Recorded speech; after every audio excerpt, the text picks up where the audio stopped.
Stock ಮಾರ್ಕೆಟಲ್ಲಿ ಯಾರೆಲ್ಲ investment ಮಾಡ್ತಿದ್ದೀರಾ ಮತ್ತು ಯಾರೆಲ್ಲ ಇನ್ವೆಸ್ಟ್ ಮಾಡಬೇಕು ಅಂತ ಅಂದ್ಕೊಂಡಿದ್ದೀರಾ ಅವ್ರ ತಲೆಯಲ್ಲಿ ಈ ಒಂದು ಪ್ರಶ್ನೆ ಬಂದಿರುತ್ತೆ, ನಾವು ಟ್ರೇಡಿಂಗ್ ಮಾಡಬೇಕಾ ಅಥವಾ ಇನ್ವೆಸ್ಟ್ಮೆಂಟ್ ಮಾಡಬೇಕಾ ಅಂತ. ಟ್ರೇಡಿಂಗ್ ಮಾಡೋದ್ರಿಂದ ಜಾಸ್ತಿ ದುಡ್ಡು ಮಾಡ್ಬೋದಾ ಅಥವಾ ಇನ್ವೆಸ್ಟಿಂಗ್ ಮಾಡೋದ್ರಿಂದ ಜಾಸ್ತಿ ದುಡ್ಡು ಮಾಡ್ಬೋದಾ, ಟ್ರೇಡಿಂಗಿಂದ ಜಾಸ್ತಿ ರಿಟರ್ನ್ ಸಿಗುತ್ತಾ ಅಥವಾ ಇನ್ವೆಸ್ಟಿಂಗಿಂದ ಜಾಸ್ತಿ ರಿಟರ್ನ್ ಸಿಗುತ್ತಾ ಅಂತ ಪ್ರತಿಯೊಬ್ಬರಿಗೂ ಈ ಡೌಟ್ ಅಂತೂ ಬಂದಿರುತ್ತೆ. ಈ ವಿಡಿಯೋನ ಪೂರ್ತಿಯಾಗಿ ನೋಡಿ, ನಿಮ್ಗೆ ಕ್ಲಿಯರ್ ಪಿಕ್ಚರ್ ಗೊತ್ತಾಗುತ್ತೆ ಟ್ರೇಡಿಂಗ್ ಬೆಸ್ಟಾ ಅಥವಾ ಇನ್ವೆಸ್ಟಿಂಗ್ ಬೆಸ್ಟಾ. ಈ ವಿಡಿಯೋನ ನಾವು 2 ಪಾಯಿಂಟ್ ರೀತಿ ಅರ್ಥ ಮಾಡ್ಕೊಳ್ಳೋಣ. ಮೊದಲನೇ ಪಾಯಿಂಟಲ್ಲಿ ಎಕ್ಸಾಂಪಲ್ಗೋಸ್ಕರ ಬ್ಯಾಂಕ್ ತೊಗೊಳ್ಳೋಣ. ಫಾರ್ ಎಕ್ಸಾಂಪಲ್ ನೀವು ಒಂದು ಬ್ಯಾಂಕಲ್ಲಿ 100 ರೂಪಾಯಿ ಇನ್ವೆಸ್ಟ್ಮೆಂಟ್ ಮಾಡಿದ್ದೀರಾ ಅಂದ್ಕೊಳ್ಳಿ.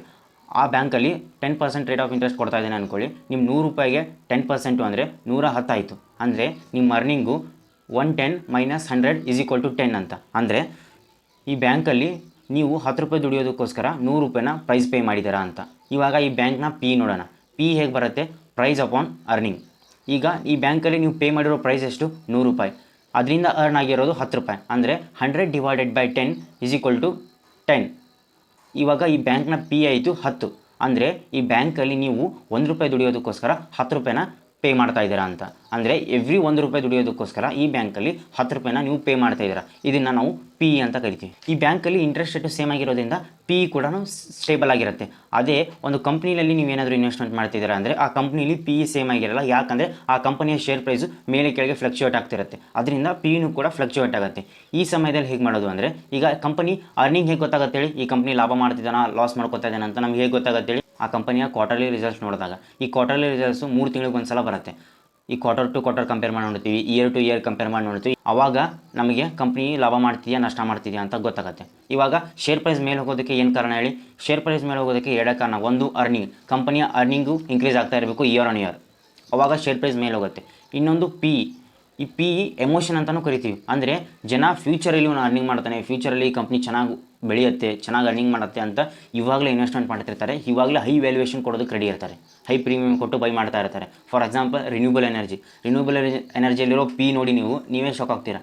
ಎಷ್ಟು 100, 200 ತನಕ ಹೋಗಿದೆ ಪಿ. ಯಾಕಂದರೆ ಅವ್ನು ಫ್ಯೂಚರಲ್ಲಿ ಅರ್ನಿಂಗ್ ಮಾಡ್ತಾನೆ ಅಂತ ಜನ ಈಗಲೇ ಇನ್ವೆಸ್ಟ್ಮೆಂಟ್ ಮಾಡ್ತಾ ಇದ್ದಾರೆ. ಇದನ್ನು ನಾವು ಎಮೋಷನ್ ಅಂತ ಕರಿತೀವಿ. ಪಿ ಎಮೋಷನಿಂದನೂ ಮೇಲೆ ಹೋಗುತ್ತೆ. ಇದನ್ನು ನಾವು ಒಬ್ಬ ಇನ್ವೆಸ್ಟರ್ ಮತ್ತು ಟ್ರೇಡರ್ನ ಮಧ್ಯೆ ಕಂಪೇರ್ ಮಾಡಿ ನೋಡೋಣ. ಈಗ ಒಬ್ಬ ಇನ್ವೆಸ್ಟರು ಹೇಗೆ ಯೋಚನೆ ಮಾಡ್ತಾನೆ ಅಂದರೆ, ಕಂಪನಿ ಅರ್ನಿಂಗ್ ಹೇಗೆ ಇನ್ಕ್ರೀಸ್ ಮಾಡುತ್ತೆ, ಕಂಪನಿ ಬಿಸ್ನೆಸ್ನ ಹೇಗೆ ಎಕ್ಸ್ಪಾಂಡ್ ಮಾಡ್ತಾ ಇದೆ, ಹೊಸ ಪ್ರಾಜೆಕ್ಟ್ನ ಹೇಗೆ ಲಾಂಚ್ ಮಾಡ್ತಾ ಇದೆ, ಕಸ್ಟಮರ್ಸ್ನ ಹೇಗೆ ಅಟ್ರಾಕ್ಟ್ ಮಾಡ್ತಾ ಇದೆ ಅಂತ ಒಬ್ಬ ಇನ್ವೆಸ್ಟರು ಪೂರ್ತಿಯಾಗಿ ಬಿಸ್ನೆಸ್ ಬಗ್ಗೆ ತಿಳ್ಕೊತಾನೆ. ಅವನೇನಾದರೂ ಯಾವುದಾದ್ರೂ ಒಂದು ಕಂಪ್ನಿ ಮೇಲೆ ಇನ್ವೆಸ್ಟ್ಮೆಂಟ್ ಮಾಡಬೇಕಂದ್ರೆ ಬಿಸ್ನೆಸ್ ಅನಲೈಸ್ ಮಾಡಿ ಇನ್ವೆಸ್ಟ್ಮೆಂಟ್ ಮಾಡ್ತಾನೆ, ಬಿಸ್ನೆಸ್ ಬಗ್ಗೆ ತಿಳ್ಕೊತಾನೆ. ಅದೇ ಒಬ್ಬ ಟ್ರೇಡರ್ ಏನು ಮಾಡ್ತಾನೆ ಅಂದರೆ, ಇವನಿಗೆ ಕಂಪನಿಯ ಅರ್ನಿಂಗಿಂದ ಇವನಿಗೆ ಯಾವುದೇ ರೀತಿ ಸಂಬಂಧ ಇರಲ್ಲ. ಇವನಿಗೆ ಮಾರ್ಕೆಟಲ್ಲಿ ನ್ಯೂಸ್ ಏನು ಹೋಗ್ತಾ ಇದೆ, ಆ ಕಂಪ್ನಿ ರಿಲೇಟೆಡು ನ್ಯೂಸ್ ಏನು ಬರ್ತಾ ಇದೆ, ಜನ ಆ ಕಂಪ್ನಿ ಮೇಲೆ ಏನು ಎಮೋಷನ್ ಇಟ್ಕೊಂಡಿದ್ದಾರೆ, ಜನ ಆ ಕಂಪ್ನಿ ಮೇಲೆ ಏನು ಎಕ್ಸ್ಪೆಕ್ಟೇಷನ್ ಇಟ್ಕೊಂಡಿದ್ದಾರೆ, ಆ ಕಂಪನಿ ಶೇರ್ ಪ್ರೈಸು ಮೇಲೆ ಹೋಗುತ್ತಾ ಅಂತ ಎಕ್ಸ್ಪೆಕ್ಟೇಷನ್ ಇದೆಯಾ, ಕೆಳಗೆ ಹೋಗುತ್ತಾ ಅಂತ ಎಕ್ಸ್ಪೆಕ್ಟೇಷನ್ ಇದೆ. ಇದನ್ನು ತಿಳ್ಕೊಂಡು ಇವನು ಕಾಲ್ ಅಥವಾ ಪುಟ್ ಬೈ ಮಾಡಿ ಪ್ರಾಫಿಟ್ ಮಾಡ್ತಾನೆ. ಇವನಿಗೆ ಕಂಪನಿಯ ಅರ್ನಿಂಗಿಂದ ಯಾವುದೇ ರೀತಿ ಸಂಬಂಧ ಇರಲ್ಲ. ಇದು ಪಾಯಿಂಟ್ 1 ಆಯಿತು. ಇನ್ನು ಪಾಯಿಂಟ್ 2ನೇ ರೀತಿ ನೋಡೋಣ. ಪಾಯಿಂಟ್ ನಂಬರ್ 2 ಅಲ್ಲಿ ಇನ್ವೆಸ್ಟರ್ ಪಿ ನೋಡ್ತಾನೆ, ಟ್ರೇಡರ್ ಅರ್ನಿಂಗ್ ನೋಡ್ತಾನೆ ಅಂತ. ಇವಾಗ ನಿಮ್ಗೆ ಒಂದು ತಲೆಯಲ್ಲಿ ಕ್ವಶನ್ ಬಂದಿರ್ಬೋದು, ಏನಿದು ಮೊದಲನೇ ಪಾಯಿಂಟ್ಗಿನ 2ನೇ ಪಾಯಿಂಟು ಬಿಲ್ಕುಲ್ ಉಲ್ಟಾ ಆಯ್ತಲ್ಲ ಅಂತ. ಬನ್ನಿ ಇದನ್ನು ಕೂಡ ಒಂದು ಎಕ್ಸಾಂಪಲ್ ರೀತಿ ನೋಡೋಣ. ನೀವು ನಿಮ್ಮ ಫ್ರೆಂಡು ಇಬ್ಬರು ಒಬ್ಬ ವ್ಯಾಲ್ಯೂ ಇನ್ವೆಸ್ಟರ್. ನೀವೊಂದು ಕಂಪ್ನಿನ ಅನಲೈಸ್ ಮಾಡ್ತಾ ಇದ್ದೀರಾ. ಆ ಕಂಪನಿ ಅನಲೈಸ್ ಮಾಡಿದ ಮೇಲೆ ನಿಮ್ಗೆ ಗೊತ್ತಾಗುತ್ತೆ ಆ ಕಂಪನಿ ತನ್ನ ಅರ್ನಿಂಗ್ನ ಡಬಲ್ ಮಾಡ್ತಾ ಇದೆ ಅಂತ. ಅಂದರೆ 100 ರೂಪಾಯಿ ಇರೋ ಅರ್ನಿಂಗ್ನ 200 ರೂಪಾಯಿಗೆ ತೊಗೊಂಡು ಹೋಗಬೇಕು ಅಂತ ಪ್ಲ್ಯಾನ್ ಮಾಡ್ತಾ ಇದೆ ಅಂತ. ಆವಾಗ ನೀವಿಬ್ಬರು ಆ ಕಂಪ್ನಿ ಮೇಲೆ ಇನ್ವೆಸ್ಟ್ಮೆಂಟ್ ಮಾಡಬೇಕು ಅಂತ ಅನ್ಕೋತೀರಾ. ಆವಾಗ ಫಂಡಮೆಂಟಲ್ ಅನಾಲಿಸಿಸ್, ಬಿಸ್ನೆಸ್ ಅನಾಲಿಸಿಸ್ ಎಲ್ಲನೂ ಮಾಡ್ತೀರಾ. ಆ ಕಂಪ್ನಿ ಮೇಲೆ ವ್ಯಾಲ್ಯೂಯೇಷನ್ ಕೂಡ ಮಾಡ್ತೀರಾ. ಆ ಟೈಮಲ್ಲಿ ಆ ಕಂಪನಿ ಪಿ ಹತ್ತಿರುತ್ತೆ. ಹತ್ತಿದ್ದಾಗ ನೀವು ಇನ್ವೆಸ್ಟ್ಮೆಂಟ್ ಮಾಡ್ತೀರಾ. ನೀವು ಇನ್ವೆಸ್ಟ್ಮೆಂಟ್ ಮಾಡಿದ ತಕ್ಷಣ ಆ ಕಂಪನಿಲಿ ಏನೋ ನೆಗೆಟಿವ್ ನ್ಯೂಸ್ ಬರುತ್ತೆ. ನಿಮ್ಮ ಫ್ರೆಂಡು ವೇಟ್ ಮಾಡ್ತಾನೆ, ನಿಮ್ಮ ಇನ್ವೆಸ್ಟ್ಮೆಂಟ್ ಜೊತೆಗೆ ಅವನು ಮಾಡೋಕ್ಕೋಗಲ್ಲ. ಆ ಕಂಪ್ನಿಯ ನೆಗೆಟಿವ್ ನ್ಯೂಸ್ ಹೋಗಲಿ, ಬೇರೆಯವರೆಲ್ಲ ಇನ್ವೆಸ್ಟ್ಮೆಂಟ್ ಮಾಡೋಕ್ಕೆ ರೆಡಿ ಇದ್ದಾಗ ನಾನು ಮಾಡ್ತೀನಿ ಅಂತ ಅವನು ವೇಟ್ ಮಾಡ್ತಾನೆ. ನೀವು ಪಿ ಹತ್ತಿದಾಗಲೇ ಇನ್ವೆಸ್ಟ್ಮೆಂಟ್ ಮಾಡ್ತೀರಾ. ನಿಮ್ಮ ಫ್ರೆಂಡು ನೆಗೆಟಿವ್ ನ್ಯೂಸ್ ಆದಮೇಲೆ ಆಮೇಲೆ ಇನ್ವೆಸ್ಟ್ಮೆಂಟ್ ಮಾಡೋಕ್ಕೆ ಬರ್ತಾನೆ. ಆವಾಗ ಪಿ 20 ಆಗುತ್ತೆ. ಅರ್ನಿಂಗು ಇಬ್ಬರದು ಸೇಮ್ ಇರುತ್ತೆ 100 ರೂಪಾಯಿನೇ. ಇವಾಗ ನೀವಿಬ್ಬರು ಯಾವ ರೀತಿ ಬೈ ಮಾಡಿದ್ದೀರಾ ಅಂತ ನೋಡೋಣ. ಮೊದಲು ನೀವು ಆ ಕಂಪ್ನಿನ ಬೈ ಮಾಡುವಾಗ ಅರ್ನಿಂಗು 100 ರೂಪಾಯಿ ಇತ್ತು, ಪಿ 10 ಇತ್ತು. ಆವಾಗ 100 × 10 ಮಾಡಿದ್ರೆ ಎಷ್ಟು ಬಂತು? 1000. ನೀವು ಒಂದು ಶೇರನ್ನು 1000 ರೂಪಾಯಿ ಹಾಗೆ ಬೈ ಮಾಡಿದ್ದೀರಾ.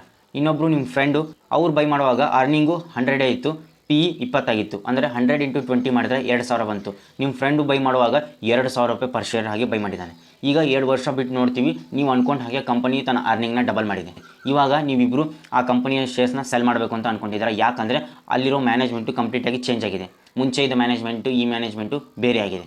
ಅದಕ್ಕೋಸ್ಕರ ನೀವೇನು ಮಾಡ್ತೀರಾ, ಆ ಮ್ಯಾನೇಜ್ಮೆಂಟಲ್ಲಿ ನಿಮ್ಗೆ ನಂಬಿಕೆ ಇಲ್ಲ, ನೀವು ನಿಮ್ಮ ಶೇರ್ನ ಸೆಲ್ ಮಾಡಬೇಕು ಅಂತ ಅನ್ಕೋತೀರಾ. ಆವಾಗ ನಿಮ್ಮ ರಿಟರ್ನ್ನ ನೋಡೋಣ. ಮೊದಲು ನೀವು ಇವಾಗ ಕಂಪ್ನಿಯ ಅರ್ನಿಂಗು 200 ಆಗಿದೆ, ಪಿ 20 ಆಗಿದೆ. ಅಂದರೆ 200 × 20 ಮಾಡಿದರೆ ಎಷ್ಟು ಬಂತು? 4000 ಬಂತು. ಅಂದರೆ ನೀವು 1000 ಇದ್ದಾಗ ಬೈ ಮಾಡಿದ್ರಿ, ಇವಾಗ ನಿಮ್ಮ ಶೇರ್ ಪ್ರೈಸು 4000 ಆಗಿದೆ. ಇನ್ನು ನಿಮ್ಮ ಫ್ರೆಂಡ್ದು ಅರ್ನಿಂಗು 200 ಇದೆ, ಪಿನು 20 ಇದೆ, ಅವ್ನು ಎಷ್ಟು ಬಂತು, ಅವ್ನು 4,000ನೇ ಬಂತು. ಅವ್ನು ಬೈ ಮಾಡಿದಾಗ ಶೇರ್ ಪ್ರೈಸು 2,000 ರೂಪಾಯಿ ಇತ್ತು, ಇವಾಗ ಒಂದು 4,000 ಆಗಿದೆ. ಇವಾಗ ನಿಮ್ಮಿಬ್ಬರು ರಿಟರ್ನ್ ನೋಡೋಣ.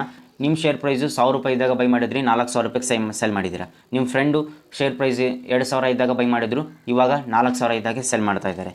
ನಿಮ್ಮದು 4x ರಿಟರ್ನ್ ಆಯಿತು, ನಿಮ್ಮ ಫ್ರೆಂಡ್ದು 2x ರಿಟರ್ನ್ ಆಯಿತು. ನೀವೇನಾದರೂ ಈ ಕಂಪ್ನಿಲಿ 10 ಲಕ್ಷ ಇನ್ವೆಸ್ಟ್ಮೆಂಟ್ ಮಾಡಿದರೆ ನಿಮ್ಮ ದುಡ್ಡು 40 ಲಕ್ಷ ಆಗ್ತಿತ್ತು. ಅದೇ ನಿಮ್ಮ ಫ್ರೆಂಡ್ ಏನಾದರೂ 10 ಲಕ್ಷ ಇನ್ವೆಸ್ಟ್ಮೆಂಟ್ ಮಾಡಿದರೆ ಅವ್ನ ರಿಟರ್ನು 20 ಲಕ್ಷ ಆಗ್ತಿತ್ತು. ಯಾಕಂದರೆ ಅವನು ನೆಗೆಟಿವ್ ನ್ಯೂಸ್ ಓಡ್ತಾ ಇರೋದ್ರಿಂದ ವೇಟ್ ಮಾಡಿದ್ದಾನೆ. ಆ ವೇಟ್ ಮಾಡಿದ್ದಕ್ಕೆ ಪಿ ಮೇಲೆ ಹೋಗಿದೆ.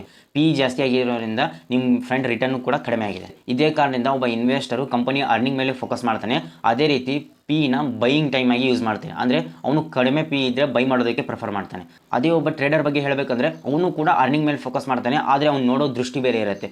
ಅವನು ಅರ್ನಿಂಗ್ನ ಇದಕ್ಕೋಸ್ಕರ ನೋಡ್ತಾನೆ, ಈ ಕಂಪನಿ ಏನು ಹೇಳಿದೆ ತನ್ನ ಅರ್ನಿಂಗ್ನ ಡಬಲ್ ಮಾಡ್ತೀನಿ ಅಂತ, ಅಂದರೆ 100 ರೂಪಾಯಿ ಇರೋ ಅರ್ನಿಂಗ್ನ 200 ರೂಪಾಯಿಗೆ ತೊಗೊಂಡು ಹೋಗ್ತೀನಿ ಅಂತ ಈ ಕಂಪನಿ ಹೇಳಿದೆ. ಇದ್ರ ಮೇಲೆ ನಂಬಿಕೊಂಡು ಇನ್ವೆಸ್ಟರ್ಸು ಇದ್ರ ಮೇಲೆ ಇನ್ವೆಸ್ಟ್ಮೆಂಟ್ ಮಾಡಿದ್ದಾರೆ. ಅಕಸ್ಮಾತ್ ಏನಾದರೂ ಈ ಕಂಪನಿ ತನ್ನ ಅರ್ನಿಂಗ್ನ ಡಬಲ್ ಮಾಡೋಕ್ಕಾಗಲಿಲ್ಲ ಅಂದರೆ ಶೇರ್ ಪ್ರೈಸ್ನ ಜನ ಎಲ್ಲರೂ ಸೆಲ್ ಮಾಡಿ ಹೊರಗಡೆ ಬರ್ತಾರೆ. ಇದು ಎಲ್ರಿಗೂ ಗೊತ್ತಿರೋ ವಿಷಯ. ಆವಾಗ ಈ ಟ್ರೇಡರ್ ಏನು ಮಾಡ್ತಾನೆ ಅಂದರೆ ಇದನ್ನೇ ಒಂದು ಆಪರ್ಚುನಿಟಿಯಾಗಿ ತೊಗೊಂಡು ಜನ ಸೆಲ್ ಮಾಡ್ತಾ ಇದ್ದಾರೆ ಅಂದರೆ ಕಂಪನಿ ಕೆಳಗಡೆ ಬಂದೇ ಬರುತ್ತೆ ಅಂತ ಇವನು ಪುಟ್ ಬೈ ಮಾಡಿ ಕೂತ್ಕೋತಾನೆ. ಇದಕ್ಕೋಸ್ಕರ ಇವನು ಕಂಪನಿ ಅರ್ನಿಂಗ್ಸ್ ಕೂಡ ನೋಡ್ತಾನೆ, ಆದರೆ ತನ್ನ ಲಾಭಕ್ಕೋಸ್ಕರ. ಇವ್ನು ನೋಡೋ ಪಾಯಿಂಟ್ ಆಫ್ ವ್ಯೂ ಬೇರೆ ಇರುತ್ತೆ. ಈ ವಿಡಿಯೋದಲ್ಲಿ ನಾವು 2 ಪಾಯಿಂಟ್ನ ಅರ್ಥ ಮಾಡ್ಕೊಂಡ್ವಿ. ಒಂದು, ಪಿ ಬಗ್ಗೆ ತಿಳ್ಕೊಂಡ್ವಿ. ಇನ್ವೆಸ್ಟರ್ಸು ಕಂಪ್ಲೀಟ್ ಫೋಕಸ್ಸು ಅರ್ನಿಂಗ್ ಮೇಲೆ ಇರುತ್ತೆ, ಅದೇ ಟ್ರೇಡರ್ನ ಕಂಪ್ಲೀಟ್ ಫೋಕಸ್ಸು ಮಾರ್ಕೆಟ್ ಮೂಡ್ ಮೇಲೆ ಇರುತ್ತೆ ಅಂತ. 2ನೇ ಪಾಯಿಂಟಲ್ಲಿ ಇನ್ವೆಸ್ಟರ್ಸು ಪಿ ನೋಡ್ತಾರೆ. ಪಿ ನೋಡಿ ಫಂಡಮೆಂಟಲ್ ಅನಾಲಿಸಿಸ್ ಮತ್ತು ಟೆಕ್ನಿಕಲ್ ಅನಾಲಿಸಿಸ್ ನೋಡಿ ಅದನ್ನು ಬೈ ಮಾಡ್ತಾರೆ ಪಿ ಕಡಿಮೆ ಇದ್ದಾಗ. ಅದೇ ಟ್ರೇಡರು ಅರ್ನಿಂಗ್ ರಿಪೋರ್ಟ್ನ ನೋಡ್ತಾನೆ, ಆದರೆ ಇವ್ನು ನೋಡೋ ದೃಷ್ಟಿ ಬೇರೆ ಆಗಿರುತ್ತೆ. ಜನಕ್ಕೆ ಆ ಕಂಪನಿ ಮೇಲೆ ಎಮೋಷನ್ ಯಾವ ರೀತಿ ಇದೆ ಅಂತ ಇವನು ಬೇರೆ ಬೇರೆ ಜನರನ್ನ ಎಮೋಷನ್ ತಿಳ್ಕೊಂಡು ಅದರಿಂದ ಮ್ಯಾನುಪ್ಲೇಟ್ ಮಾಡಿ ತನಗೆ ಹೇಗೆ ಪ್ರಾಫಿಟ್ ಆಗೋದು ಅಂತ ಇವ್ನು ನೋಡ್ತಾನೆ. ಇವಾಗ ನಾವು ಇಬ್ಬರ ಬಗ್ಗೆನೂ ಅರ್ಥ ಮಾಡ್ಕೊಂಡು ಒಂದು ಕನ್ಕ್ಲೂಷನ್ಗೆ ಬರೋಣ. ಈಗ ಒಬ್ಬ ಟ್ರೇಡರ್ ಆಗಬೇಕು ಅಂದರೆ ಇಲ್ಲಿ ಹೈ ರಿಸ್ಕ್ ಇರುತ್ತೆ ಮತ್ತು ಹೈ ರಿವಾರ್ಡ್ ಕೂಡ ಇರುತ್ತೆ. ಅದೇ ಒಬ್ಬ ಇನ್ವೆಸ್ಟರ್ ಆಗಬೇಕು ಅಂದರೆ ಇಲ್ಲಿ ರಿಸ್ಕ್ ಸ್ವಲ್ಪ ಕಡಿಮೆ ಇರುತ್ತೆ, ರಿಟರ್ನು ಕಡಿಮೆ ಇರುತ್ತೆ ಕಂಪೇರ್ ಟು ಟ್ರೇಡಿಂಗ್. ಆದರೆ ಅಷ್ಟು ರಿಟರ್ನು ಕಡಿಮೆ ಇರಲ್ಲ, ನೀವು ಇದರಿಂದ ಮಿಲಿಯನರ್ ಆಗೋಕ್ಕಾಗಲ್ಲ ಅನ್ನೋ ಅಷ್ಟು. ಬೇಕಾದರೆ ನೀವು ದೊಡ್ಡ ದೊಡ್ಡ ಇನ್ವೆಸ್ಟರ್ಸ್ನ ನೋಡಿ, ರಾಕೇಶ್ ಚಿಂಚನ್ವಾಲಾ, ವಿಜಯ್ ಕೇಡಿಯಾ, ವಾರನ್ ಬಫೆಟ್ ಇವರೆಲ್ಲನೂ ಲಾಂಗ್ ಟರ್ಮಲ್ಲಿ ಇನ್ವೆಸ್ಟ್ಮೆಂಟ್ ಮಾಡಿನೇ ಇಷ್ಟು ದೊಡ್ಡ ಮಿಲಿಯನರ್ ಆಗಿದ್ದು, ಇಷ್ಟು ದೊಡ್ಡ ಶ್ರೀಮಂತರಾಗಿದ್ದು ಇವರು ಲಾಂಗ್ ಟರ್ಮಲ್ಲಿ ಇನ್ವೆಸ್ಟ್ಮೆಂಟ್ ಮಾಡಿನೇ. ಮೈ ಒಪಿನಿಯನ್, ಟ್ರೇಡಿಂಗ್ಗಿಂತನೂ ಇನ್ವೆಸ್ಟಿಂಗ್ ಬೆಟರ್ ಆಗಿರುತ್ತೆ. ಫಾರ್ ಎಕ್ಸಾಂಪಲ್ 10 ಜನ ಟ್ರೇಡಿಂಗ್ ಮಾಡ್ತಾ ಇದ್ದಾರೆ ಅಂದರೆ ಅದರಲ್ಲಿ ಒಬ್ಬ ವಿನ್ ಆಗೋ ಚಾನ್ಸಸ್ ಇರುತ್ತೆ. ಅಂದರೆ ನಿಮ್ಮ 9 ಜನರ ದುಡ್ಡು ತೊಗೊಂಡು ಅವ್ನು ವಿನ್ ಆಗ್ತಾನೆ. ಅದೇ ನೀವೇನಾದರೂ ಇನ್ವೆಸ್ಟಿಂಗ್ ಮಾಡ್ತಾ ಇದ್ದೀರಾ ಅಂದರೆ ಅದರಲ್ಲಿ ಒಬ್ಬ ಮಾತ್ರ ಕಳ್ಕೊಳ್ಳೋ ಚಾನ್ಸಸ್ ಇರುತ್ತೆ, ಇನ್ನು 9 ಜನನೂ ಲಾಭ ಮಾಡ್ತಾರೆ. ಅಷ್ಟೇ ಅಲ್ಲ, ನೀವೇನಾದರೂ ಫಂಡಮೆಂಟಲ್ ಅನಾಲಿಸಿಸು ಮತ್ತು ಬಿಸ್ನೆಸ್ ಅನಾಲಿಸಿಸ್ ಮಾಡಿ ಕರೆಕ್ಟಾಗಿರೋ ಒಂದು ಕಂಪ್ನಿ ಮೇಲೆ ಬೈ ಮಾಡಿದ್ದೀರಾ ಅಂದರೆ, ಕಂಪ್ನಿ ಮೇಲೆ ಇನ್ವೆಸ್ಟ್ಮೆಂಟ್ ಮಾಡಿದ್ದೀರಾ ಅಂದರೆ ಆವಾಗ ನೀವು 10 ಜನನೂ ವಿನ್ ಆಗೋ ಚಾನ್ಸಸ್ ಇರುತ್ತೆ. ಇಲ್ಲಿ ಬರೀ ವಿನ್ ಗೇಮ್ ಇರುತ್ತೆ, ರಿಸ್ಕ್ ಕೂಡ ಕಡಿಮೆ ಇರುತ್ತೆ. ಆದರೆ ಲಾಂಗ್ ಟರ್ಮಲ್ಲಿ ಒಳ್ಳೆ ಪ್ರಾಫಿಟ್ ಕೊಡುತ್ತೆ ಯಾವುದೇ ಕಂಪ್ನಿ ಆದರೂ ನೀವು ಫಂಡಮೆಂಟಲ್ ಮತ್ತು ಟೆಕ್ನಿಕಲ್ ಅನಲೈಸ್ ಮಾಡಿದರೆ. ಐ ಹೋಪ್ ನಿಮ್ಗೆ ವಿಡಿಯೋ ಇಷ್ಟ ಆಗಿದೆ ಅನ್ಕೋತೀನಿ. ಅದೇ ರೀತಿ ಇದು ಯಾವುದೇ ರೀತಿ ರೆಕಮೆಂಡೇಷನ್ ವಿಡಿಯೋ ಅಲ್ಲ, ಜಸ್ಟ್ ನಿಮ್ಗೆ ಎಜುಕೇಷನ್ ಪರ್ಪಸ್ಗೋಸ್ಕರ ಮಾತ್ರ ಮಾಡಿದ್ದು. ಈ ವಿಡಿಯೋ ಇಷ್ಟ ಆದರೆ ಲೈಕ್ ಮಾಡಿ, ಹಾಗೆ ನಮ್ಮ ಚಾನಲ್ಗೋಸ್ಕರ ಸಬ್ಸ್ಕ್ರೈಬ್ ಮಾಡ್ಕೊಳ್ಳಿ. Thanks for watching. ಮತ್ತೆ ಸಿಗೋಣ. ರಾಧೆ ರಾಧೆ.